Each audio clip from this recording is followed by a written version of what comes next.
আপোনালোক সকলোকে দীপাৱলীৰ শুভেচ্ছা জনাইছোঁ আৰু আজি ৰাজীৱ ভৱনত জুবিন গাৰ্গৰ মৃত্যুৰ তদন্তৰ বিষয়ক লৈ মই আপোনালোকৰ মাধ্যমেৰে চৰকাৰ জনগণ আৰু সকলো পক্ষকে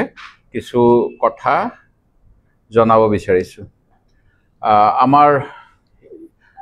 যি মহান শিল্পী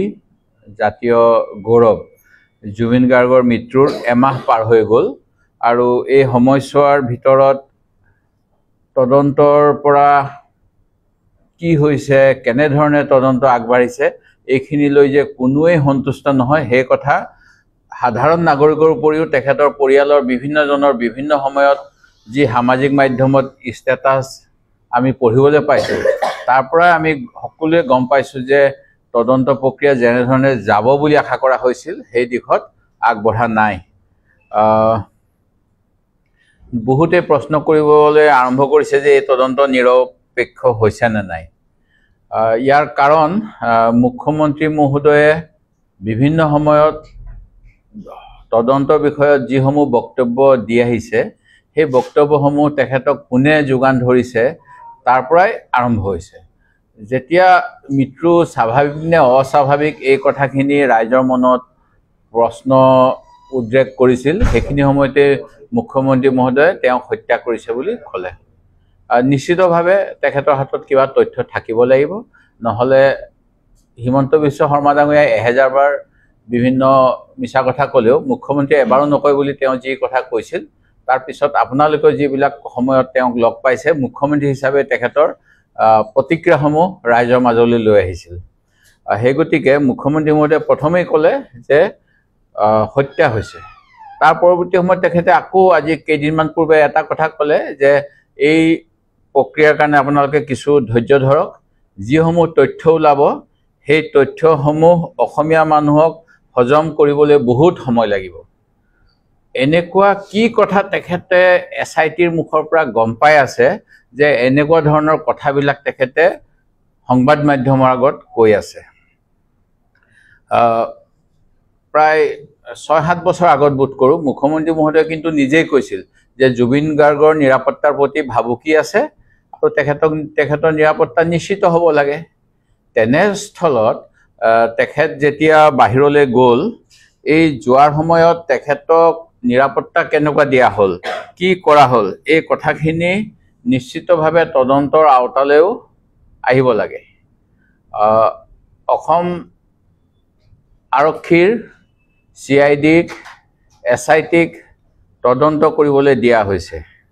আমি বিচাৰিছিলোঁ এজন ন্যায়াধীশৰ নিৰীক্ষণত CBIৰ সহযোগত অসমৰ CIDয়ে তদন্ত কৰক। অসমৰ CID 1922 চনত ব্ৰিটিছ চৰকাৰ সময়তে এটা ফুল ফ্লেজেড ডিপাৰ্টমেণ্ট হিচাপে স্থাপিত আৰু তাত বহুত বিষয়া কৰ্মচাৰী আছে। তেখেতসকলে নেশ্যনেল ক্ৰাইম ব্যুৰোৰ পৰাও বিভিন্ন সময়ত প্ৰশিক্ষণ লাভ কৰে কেনেকৈ ক্ৰিমিনেল এটা ক্ৰাইম হ'লে ইনভেষ্টিগেশ্যন কৰিব লাগে। কিন্তু শেহতীয়াকৈ দেখা গৈছে মুখ্যমন্ত্ৰীৰ নিজৰ পৰিচালনাত অসম আৰক্ষীৰ এটা বিভাগ খোলা হৈছিল 1984 চনত। সেই বিভাগটোৰ নাম হ'ল CM ভিজিলেন্স। CM ভিজিলেন্সৰ অধীক্ষক পৰ্যায়ৰ বিষয়াক CIDৰ প্ৰতিটো কামত কিয় ব্যৱহাৰ কৰা হয় এই প্ৰশ্নটো এটা আহিছে যে CIDত সেই ৰেংকৰ SSP কেইজন আছিল, SP কেইজন আছিল, তেওঁলোকক এই দায়িত্ব যদি দিবলৈ নায়েই তেওঁলোকক CIDত কিয় পষ্টিং কৰি ৰখা হৈছে। আৰু যিটো CM ভিজিলেন্স এই CM ভিজিলেন্সৰ আমি মুখ্যমন্ত্ৰীয়ে ইয়াৰ পূৰ্বৰ এটা গোচৰত কৈ আছিল যে ভয়ানক তথ্য ওলাব প্ৰদেশ কংগ্ৰেছৰ সভাপতিৰ, তেখেতে প্ৰেছ কনফাৰেন্স কৰি আপোনালোক সকলোকে ছেপ্টেম্বৰৰ 10 তাৰিখে অৱগত কৰিব। তাৰপিছত ক'লে কেবিনেটত ডিচিশ্যন ল'লোঁ, দিল্লীৰ সাংবাদিক আনি তথ্যখিনি দিম যিখিনি তথ্য অতি ভয়াৱহ। আৰু এই সম্পৰ্কটো আছিল দেশদ্ৰোহিতা জাতীয় কথা কৈছিল। যদি তেনেকুৱা কথাই আছে মুখ্যমন্ত্ৰীয়ে কিয় ডিলে কৰি আছে। সেই গতিকে যিসকলক লৈ তদন্ত কৰিছে ৰাইজৰ স্বাভাৱিকতেই সেই বিষয়া 2-এজনৰ প্ৰতি কিছু সন্দেহ আহিছে। CIDৰ দ্বাৰাই আমি গম পাইছিলোঁ যে শ্যামকানু মহন্তৰ ঘৰত ৰেইড কৰা হৈছে। এই ৰেইডক লৈও এতিয়া বিভিন্ন প্ৰশ্ন উত্থাপন হৈছে যে কোৰ্টৰ পাৰ্মিশ্যন লৈ ৰেইড কৰা হৈছিল নে নাই, ইণ্ডিপেণ্ডেণ্ট উইটনেছ আছিল নে নাই, আৰু যদি এইটো ঘৰ ইডি কেছটো দিব বুলি ক'লে অন্য এটা গোচৰ নিজে ৰুজু কৰিলে অৰ্থনৈতিক অপৰাধ কৰিছে বুলি, তাৰপিছত যদি ঘৰটো চিল কৰিছিল তেখেতৰ পৰিয়ালৰ সদস্যসকলে চিল কৰা ঘৰটোত কেনেকৈ যাবলৈ পালে, আপোনালোকৰ মাধ্যমেৰে আমি দেখা পাইছিলোঁ। আপোনালোকে প্ৰশ্ন উত্থাপন কৰিছিল যে আপুনি কেনেকৈ আহিছে, কি কথা। সেই গতিকে এই গোটেইবিলাক যিটো নিৰপেক্ষতা থাকিব লাগে সেইখিনি যেন কিছু অভাৱ হৈছে, সেই কথা দেখা গৈছে। জুবিন গাৰ্গৰ মোবাইলটো আমাৰ কোৱা হৈছিল অসমত চাইবাৰ ডোম আছে। তেওঁৰ মৃত্যুৰ পৰৱৰ্তী সময়ত ক'লে যে সঞ্জীৱন গাৰ্গে মোবাইলটো বিচাৰিছিল, সেই মোবাইলটো সিদ্ধাৰ্থ শৰ্মাই নিদিলে, তাৰপিছত সেইটো তাৰ ডাটা টেম্পাৰিং হ'ল নেকি, সেই কথাবিলাক আমি কেনেকৈ গম পাম। এতিয়া শেহতীয়া ভিডিঅ' ওলালে মুখ্যমন্ত্ৰীয়ে সঞ্জীৱন গাৰ্গক পিঠিত থপথপাই থকা, সেই কথাখিনিও ৰাইজে জানিব বিচাৰিছে যে তেওঁ কি কৈছিলে। এইবিলাক বহুতখিনি কথা আহিছে এতিয়া, যিখিনি কথাই বহুত সন্দেহ ভিতৰলৈ নি আছে। এই গোটেইবিলাক তথ্যৰ যিখিনি তদন্তৰ আঘাত নহয়, সেই গোটেই তথ্যখিনি আমাৰ সকলোৱেই পাব লাগে। আৰু মই পূৰ্বতো দাবী কৰিছিলোঁ যে অসম বিধানসভাৰ এখন সৰ্বদলীয় হাউচ কমিটি থাকিব লাগে, দিব লাগে। আজি মই নাজানো অসমৰ কিছুমান ব্যক্তিক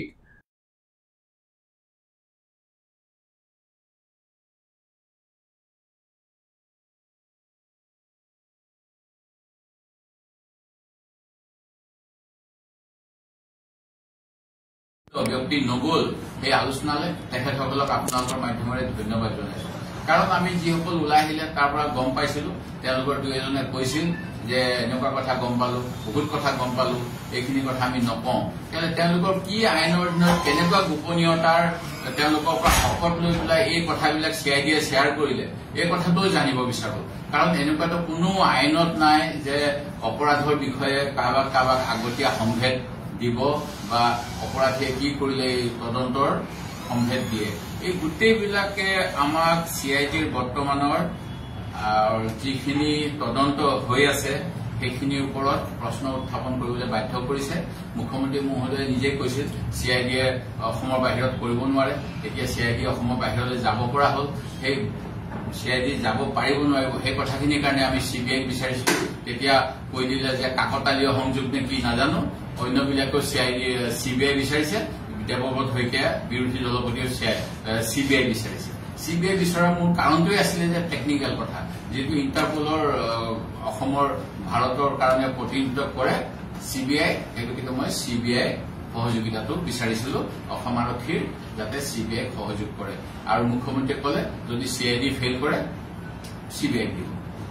এইটো কেনেকুৱা ধৰণৰ কথা যে আমি কিবা পৰীক্ষাত কিবা পাছ ফেইলৰ কথা পাতিছোঁ নেকি? আমি এটা হত্যাকাণ্ডৰ মুখ্যমন্ত্ৰীৰ ভাষাত ক'বলৈ গ'লে মাৰ্ডাৰ কেছৰ ইনভেষ্টিগেশ্যন কৰি দোষীক শাস্তি পোৱাটো বিচাৰিছোঁ। আৰু তেওঁ এজন মানুহ যিজন বহুত শিল্পীয়ে চৰকাৰী পক্ষৰ বঁটা বাহনৰ লোভত, পুৰস্কাৰৰ লোভত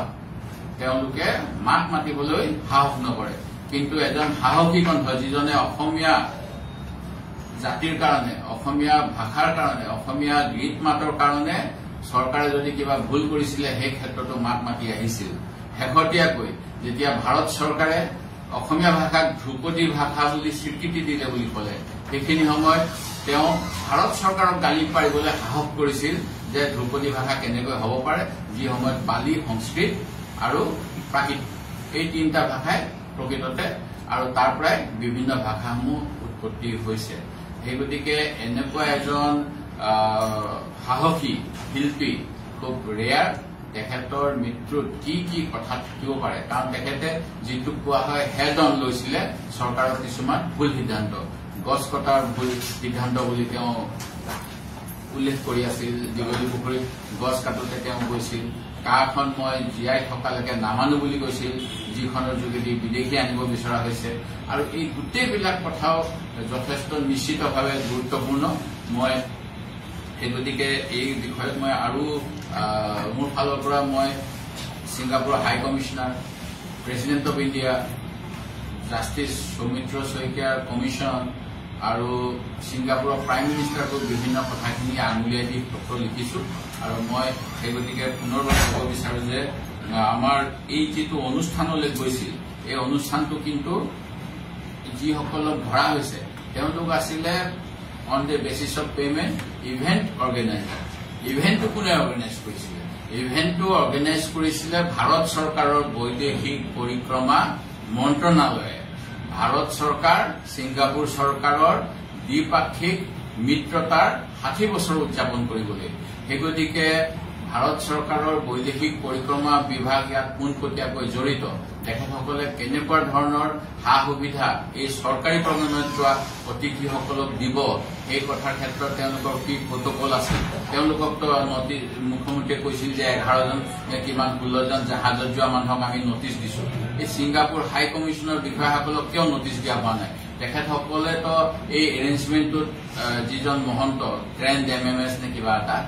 তেওঁলোকৰ লগত কথা পাতিছে। তেওঁলোকৰ অনুষ্ঠানটো তাত উদযাপন কৰিবলৈ গৈছে। তেওঁলোকে আমাৰ যিজন গোটেই বিশ্বত এতিয়া তেওঁ নিজে ক'ব দৰে যে অসমক 3টা কামৰ কাৰণে চিনি পায়, গড়, জুবিন গাৰ্গ আৰু চাহপাত।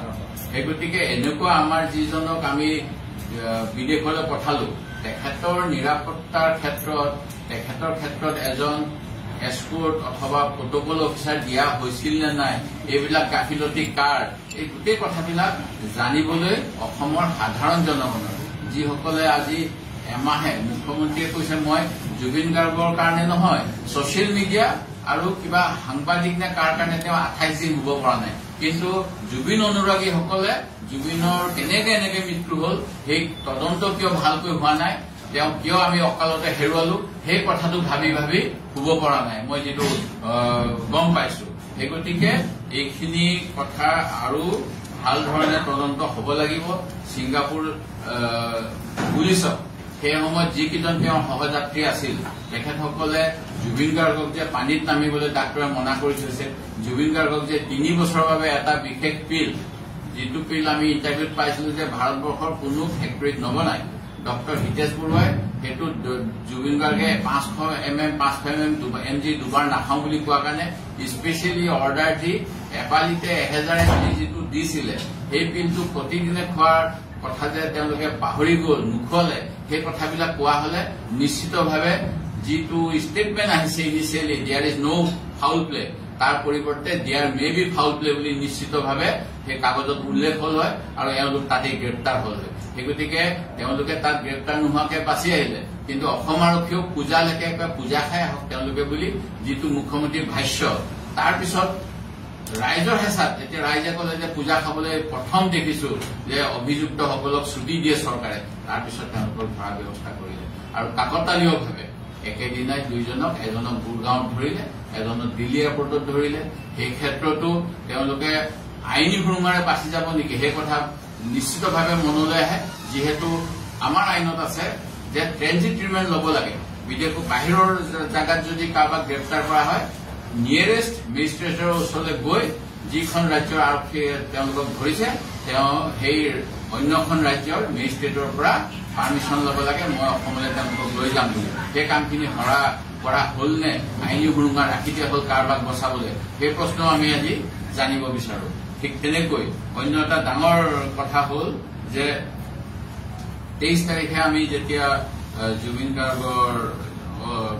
পাৰ্থিৱ শৰীৰ আমি সংস্কাৰ কৰিলো, তাৰপিছত অসম চৰকাৰৰ ফালৰ পৰা ঘোষণা কৰিলে যে অসমৰ শিক্ষামন্ত্ৰী ডাঙৰীয়াই ব্যৱস্থা ল'ব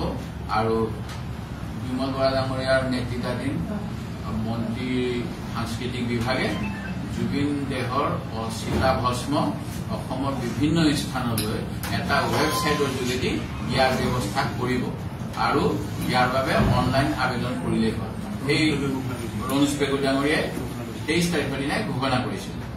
এই ৱেবছাইটটো ক'ত, কিমানে এপ্লাই কৰিলে, কিমানক দিয়া হ'ল আৰু যিসকলে এপ্লাই কৰিলে, মোৰ নাজিৰাত জুবিন ফেন ক্লাবে এপ্লাই কৰিছিলে, মই তেওঁলোকক সুধিলো চিতাভস্ম আনিব পাৰিলে নে নাই। তেওঁলোকৰ যিজন তাৰ স্থানীয় জুবিন ফেন ক্লাবৰ মেনেজমেণ্ট সভাপতি অথবা সম্পাদক তেওঁ কলে নহয় চিতাভস্ম আনিবলৈ দিয়া হোৱা নাই, চিতাভস্মখিনি চৰকাৰে বোলে নিদিয়ে, তাৰ পৰিৱৰ্তে তেওঁলোকে সেই 10 বিঘা মাটিৰ কিছু মাটি লৈ গৈছে প্ৰতীকী হিচাপে এটা কলহত ভৰাই। আমি সেইখিনি যোৱা 19 তাৰিখে নাজিৰাৰ দিখৌ নৈত আমি মানে নৈত প্ৰৱাহ কৰিলো কিন্তু এই কথাটো তেওঁৰ অস্থিখিনি লৈও কিয় চৰকাৰে লুকাভাকু খেলিছে আৰু কি কাৰণত আমি জানো যে বহুত মানুহে হিন্দু ধৰ্মৰ মানুহে তেওঁলোকৰ পৰিয়ালৰ অস্থি বছৰ বছৰ ধৰি ৰাখি থয় যেতিয়া তেওঁলোকৰ নিজৰ আৰ্জিত পুঁজি ভ্ৰমণৰ বাবে মানে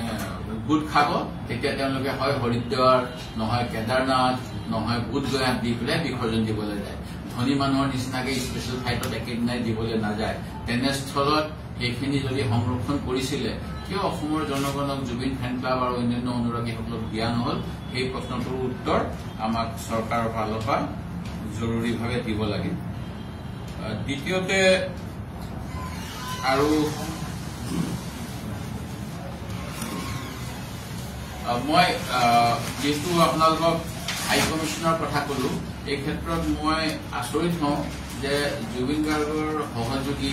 জুবিন গাৰ্গৰ ব্যৱস্থাপক যিজন আমাৰ অসমৰ ৰাজ্যসভাত প্ৰতিনিধিত্ব কৰি বৰ্তমান ভাৰত চৰকাৰৰ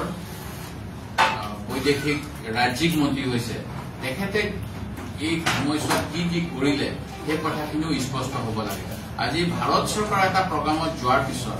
ভাৰত চৰকাৰৰ বৈদেশিক বিভাগৰ প্ৰগ্ৰামত যোৱাৰ পিছত বৈদেশিক মন্ত্ৰী এছ জয়শংকৰ ডাঙৰীয়া আজিলৈকে কিয় অসমলৈ নাহিলে তেওঁৰ এটা চৰকাৰী প্ৰগ্ৰামত গৈছে আৰু অনিচ্ছাসত্বেও গৈছে বুলি কৈছে মই নাজানো কোনে হেঁচা দিলে কাৰণ বিভিন্ন তেওঁৰ অনুৰাগী বা তেওঁৰ সহকৰ্মীসকলে কৈছে যে মোৰ চিনেমাৰ কাম আছে মোৰ ৰেকৰ্ডিং কৰিব আছে এনেকুৱা ধৰণৰ কিছু অজুহাত লৈ জুবিন গাৰ্গ ডাঙৰীয়াই যাব বিচৰা নাছিলে আৰু কিছুমান মানুহে তেওঁক হেঁচা দি আছিল সেই হেঁচা দিয়াসকলৰ ভিতৰত এই চৰকাৰী প্ৰগ্ৰামত যাবলৈ চৰকাৰী মন্ত্ৰীজনো আছিল নেকি সেই প্ৰশ্ন আমাৰ মনলৈ আহিছে আৰু কিয় তেখেতে এতিয়ালৈকে কেন্দ্ৰীয় বৈদেশিক মন্ত্ৰী ইয়াত উপস্থিত নহল আদ্য শ্ৰাদ্ধ সময়ত নহল 13 দিনত নহল মই এই গোটেইবিলাক প্ৰশ্ন বিচাৰো আমি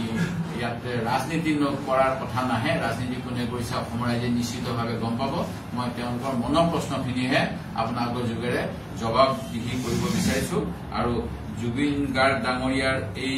অপমৃত্যুৰ বাবে যিহেতু তেওঁ কেন্দ্ৰীয় চৰকাৰৰ প্ৰগ্ৰামত গৈছে পবিত্ৰ মাৰ্ঘেৰিটা ডাঙৰীয়াই নিশ্চিতভাৱে জানিছিল তেওঁ দৰৱ খাব লাগে তেওঁ সাগৰৰ পানী বা যিকোনো পানীৰ ওচৰত যাব নালাগে তেনেস্থলত তেখেতৰ এটা দায়িত্ব নাছিল নে আমাৰ এই শিল্পীজনক সুৰক্ষা দিবলৈ ছিংগাপুৰৰ হাই কমিশনক বিশেষ ব্যৱস্থা কৰাই দিবলৈ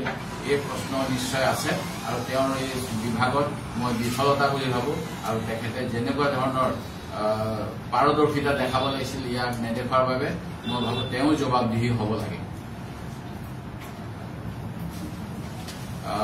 মই আৰু বিশেষ নকৈ এইখিনি আপোনালোকক প্ৰেছ ৰিলিজ কৰি দিম এইকেইটাই মূল কথা আছিলে আৰু মই যিটো কমিশ্যন অফ এনকুৱাৰী মই মুখ্যমন্ত্ৰী মহোদয়ে কিছুমান পৰামৰ্শ বিৰোধী লোৱা নিচিনা দেখায় যেনেকৈ প্ৰধানমন্ত্ৰী নৰেন্দ্ৰ মোদী ডাঙৰীয়াই ৰাহুল গান্ধীয়ে কোৱা কিছুমান পৰামৰ্শ লোৱাৰ নিচিনা দেখায় উদাহৰণস্বৰূপে বহুত দিন ধৰি তেওঁলোকে কাষ্ট সেন্সাছ নকৰো বুলি কৈ থাকিলে এতিয়া কাষ্ট সেন্সাছৰ কথা ক'লে ঠিক তেনেকৈ কংগ্ৰেছৰ ফালৰ পৰা দাবী আছিল মহিলাৰ আৰু আসন সংৰক্ষণ লাগে লোকসভা বিধানসভা সেইখিনিও কৰিছো বুলি কৈ দেৰিকে কৰিম বুলি ক'লে ঠিক তেনেকৈ অসমৰ মুখ্যমন্ত্ৰীও মই যেতিয়া CBI ইনকুৱাৰী বিচাৰিলো CID ফেইল কৰিলে CBI দিম বুলি মই যেতিয়া জুডিচিয়েল ছুপাৰভিজন বিচাৰিলো তেখেতে জুডিচিয়েল ছুপাৰভিজন নিদি জাজৰ এখন কমিশ্যন বনাই দিছে যিখন কমিশ্যন মই ভাবো ইয়াৰ বাবে প্ৰয়োজন নাছিলে কাৰণ যিটো ডাবল জেওবাৰী কয় বা অসম আৰক্ষীয়ে যিখিনি তদন্ত কৰি আছে মই চাইছো যিখন নটিফিকেশ্যন ওলাইছে এই একেখিনি কথাই যিখন আয়োগ সেইখনে সেইখিনিয়ে বিচাৰিছে গতিকে দুজাগাত দিয়াৰ নিশ্চয় প্ৰশ্ন নুঠে ইয়াৰ ক্ষেত্ৰত মই পুনৰবাৰ যিটো জুডিচিয়েল ছুপাৰভিজন সেইটোৱে মই পুনৰ দাবী কৰিছো আৰু আশা কৰো চৰকাৰে জুবিন গাৰ্গৰ যেনেকে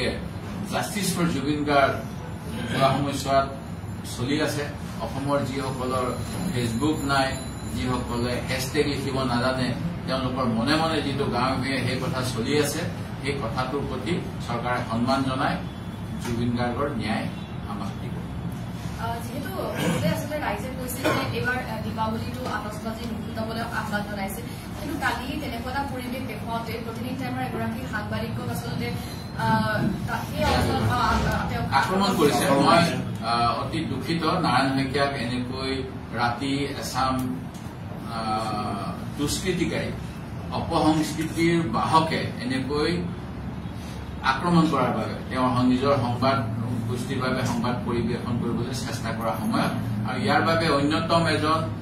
যিটো কয় যে এলিমেণ্ট এনেকুৱা বেয়া কামৰ এলিমেণ্ট আমাৰ অসমৰ মুখ্যমন্ত্ৰী ডাঙৰীয়া তেখেতে নিজেই উৎসাহ জনাইছিলে যে মই বৰপেটাৰ ফটকা কিনিম এবাৰ আৰু মই দেৱালী ভালকে ফটকা ফুটাম। তেখেতে আগে পিছে ফটকা ফুটাই নে নাই মই নাজানো, কিন্তু জুবিন গাৰ্গৰ হত্যাৰ পিছত যেতিয়া বিভিন্ন মহলৰ পৰা দাবী আহিছিল যে ফটকা ফুটাব নালাগে, সেইখিনি সময়ত মুখ্যমন্ত্ৰী মহোদয়ে মধ্যস্থতা কৰিব পাৰিলে হয়। তেখেতে যিসকলৰ পাৰ্মিশ্যন লৈছিলে ফটকা আনিবলৈ, যিসকলৰ হাতত তেওঁলোকে মেজিষ্ট্ৰেটে লাইচেন্স দিছিলে ফটকা সংগ্ৰহ কৰিবলৈ, তেখেতসকলক এককালীন সাহায্য দিব পাৰিলে হয়। সেইটো নিশ্চিতভাৱে যেনেকৈ আমাৰ কাৰোবাৰ ঘৰ জ্বলি গলে যিটো আপোনাৰ ৰিলিফ এটা দিয়া হয় ৰেভিনিউ ডিপাৰ্টমেণ্টৰ বা ডাইৰেক্টৰ বা তেনেকৈ তেওঁলোকৰ সেইখিনি ক্ষতিপূৰণ দিয়াৰ নিশ্চিতভাৱে আমাৰ সৰ্বশক্তিমান পাৱাৰফুল মুখ্যমন্ত্ৰীয়ে সেই কামখিনি সংঘাত নলগোৱাকৈ কৰিব পাৰিলে হয়। কিন্তু কিবা কাৰণত মুখ্যমন্ত্ৰীয়ে সংঘাতৰ দিশত লৈ যাব বিচাৰিলে। এই ঘটনা তাৰ অন্যতম এটা কাৰক বুলি মই ক'ব বিচাৰিছো। আৰু মই লজ্জিত এনেকুৱা ধৰণৰ আজিও ছচিয়েল মিডিয়াত চাইছো বিভিন্নজনে এই কথাবিলাক লৈ আলোচনা বিলোচনা কৰি আছে, মুখ্যমন্ত্ৰী মহোদয়ে দোষাৰোপ কৰি আছে। মই এনেকৈ ময়ো তেখেতক সমালোচনা তেখেতৰ কামৰ ভুলৰ বাবে নিশ্চিতভাৱে কৰিব লাগিব, কিন্তু এনেকুৱা ক্ষেত্ৰত তেখেতে নিশ্চিতভাৱে উপযুক্ত এটা মধ্যম পন্থা উলিয়াব পাৰিলে হয়, যিটো ইচ্ছাকৃতভাৱে তেখেতে নকৰিলে, সংঘাতৰ দিশত লৈ গল। তাৰ বাবে আজি এই অৱস্থা হৈছে সাংবাদিক এটা কথা উল্লেখ কৰিছে যে সৌমিত্ৰ শইকীয়া যিগৰাকী ন্যায়াধীশ তেওঁলোকৰ পত্ৰ লিখিছে ছিংগাপুৰৰ প্ৰধানমন্ত্ৰী বা হাইকোৰ্টে,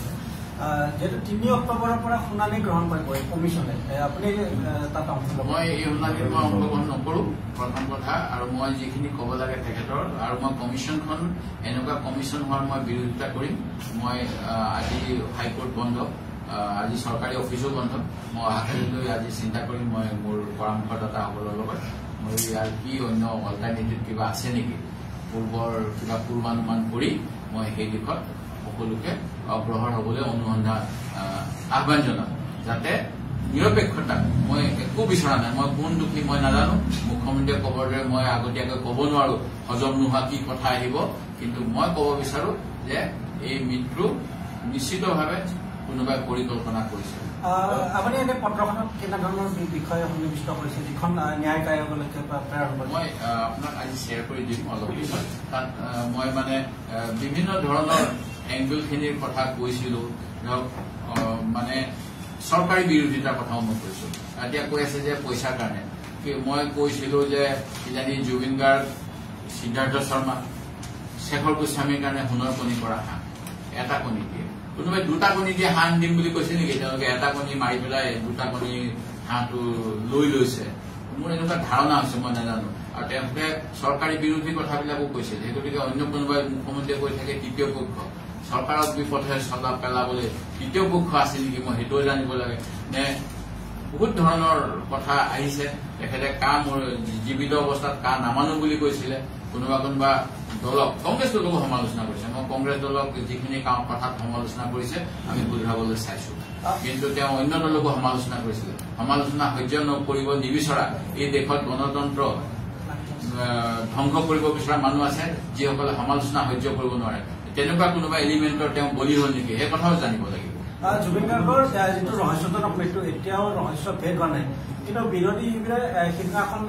কাঞ্চনজংঘা জুবিনক আলোচনী কৰিছে। তাত স্কুবা ডাইভিঙৰ শেষটো হোৱা বুলি উল্লেখ কৰিছে। যিটো মই আমাৰ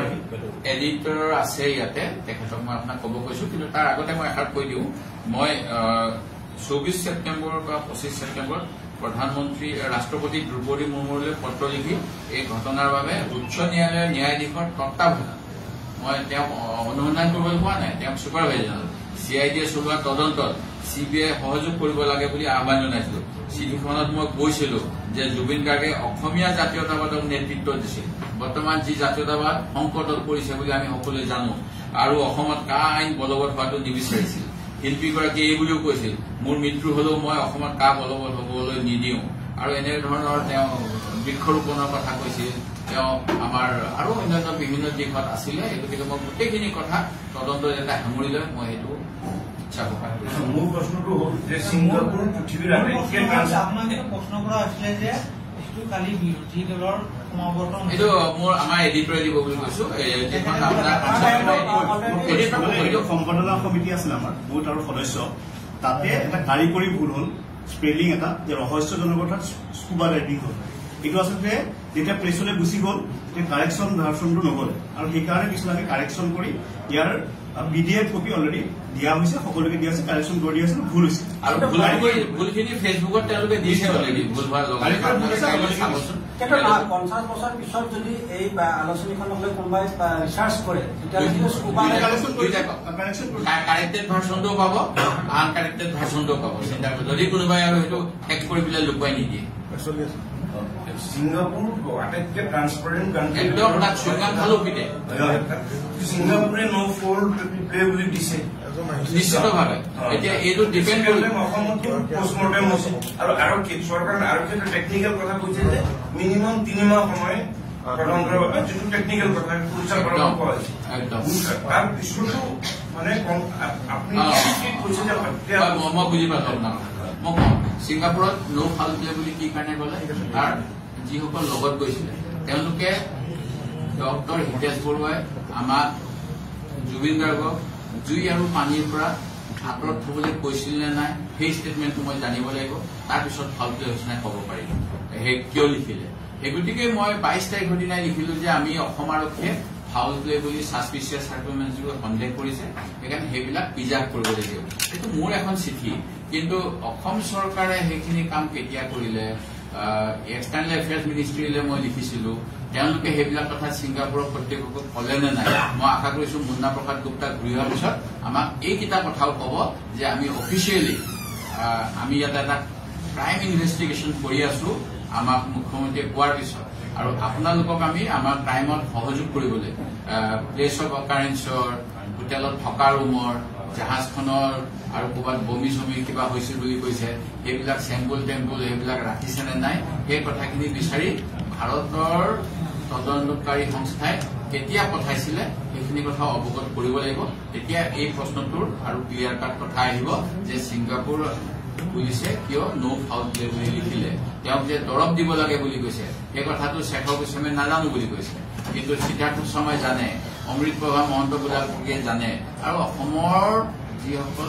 যিসকল গৈছে সেইসকলে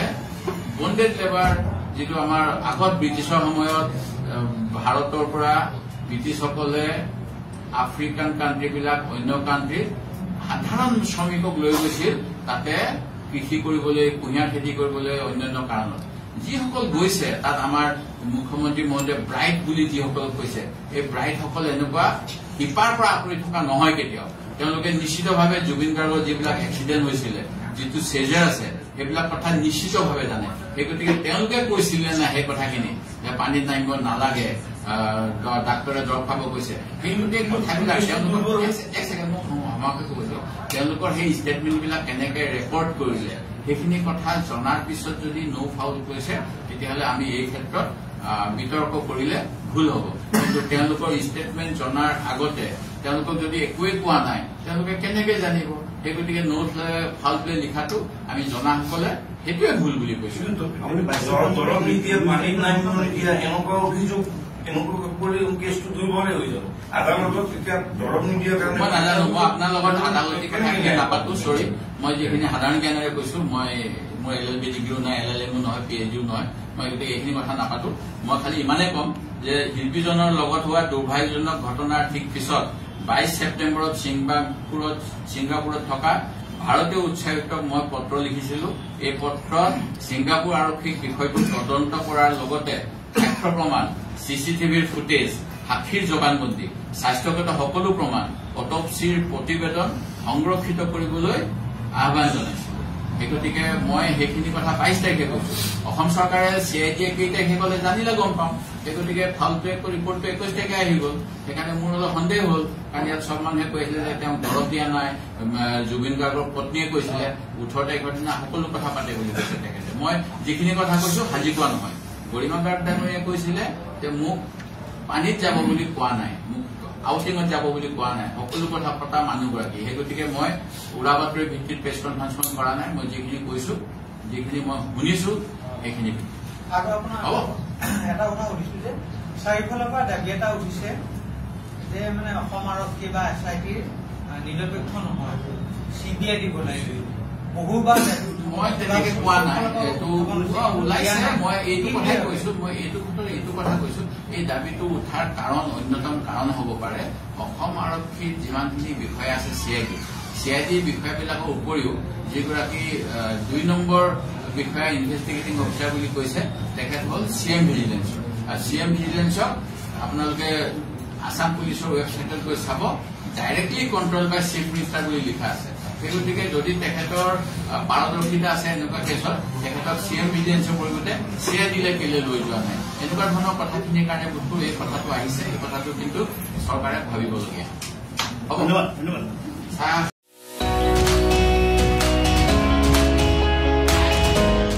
मोनसे फोसावथाय bachelor of vocational nursing care लानो गोसो गुदुं लाइमोनफोरनि थाखाय मोनसे गोजोनथाव खौरां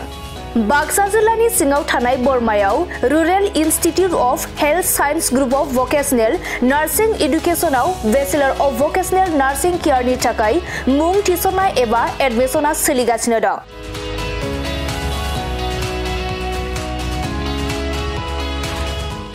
बेचलर अफ भकेशनेल नार्सिं केयाराव मुं थिसननो थाखाय फरायसाया जायखिजाया स्ट्रिमनिफ्राय HS आनजादखौ उथ्रिनाय जानांगोन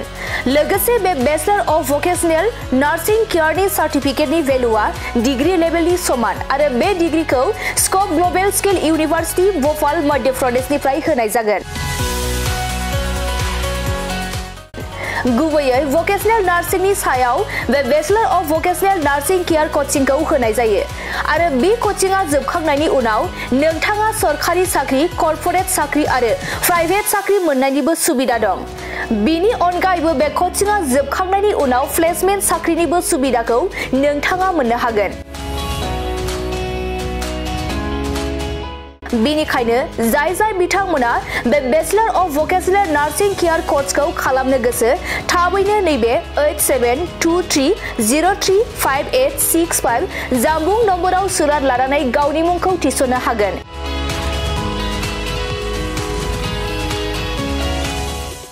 खुलुमबाय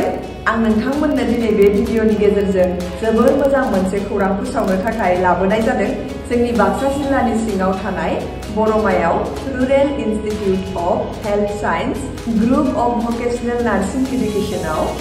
bachelor of vocational in nursing केयारनि एडमिशना सोलिगासिनो दङ आरो बेयाव एडमिशन लानो थाखाय स्टुडेन्टआ जायखिजाया स्ट्रिमनिफ्रायनो 12 पास जानाय जानांगोन आरो बेनि सार्टिफिकेटनि भेलुआ ग्रेजुएट लेभेल एबा डिग्री लेभेलनि समान आरो बे डिग्रीखौ स्कप ग्लोबल स्किल इउनिभार्सिटी भोपाल मध्य प्रदेशनिफ्राय होनाय जागोन स्पेसियली भकेशनेल नार्सिंनि सायाव बेस खालामनानै बे कोर्सखौ होनाय जायो कोर्स कमप्लिट जाखांनायनि उनाव गभर्नमेन्ट जब कर्परेट जब आरो प्राइवेट जबजों लोगोसे फार्दार मास्टार डिग्री खालामनो गोसोब्ला खालामनोबो हायो आरो बेयाव कोर्स कमप्लिट जाखांनायनि उनाव प्लेसमेन्ट जबनिबो सुबिदा दङ बिदिब्ला एथ' मोजां सुबिदाखौ जों मानो जोंनि आखाइनिफ्राय बारग'होनो जाय बिथांमोना बे कोर्सखौ खालामनो गोसो होनाय नाम्बाराव थांनानै थाबैनो कन्टेक्ट खालामदो आरो गावनि सिटखौ बुक खालामनानै गावनि फिउचारखौबो ब्राइट खालामदो थेंक इउ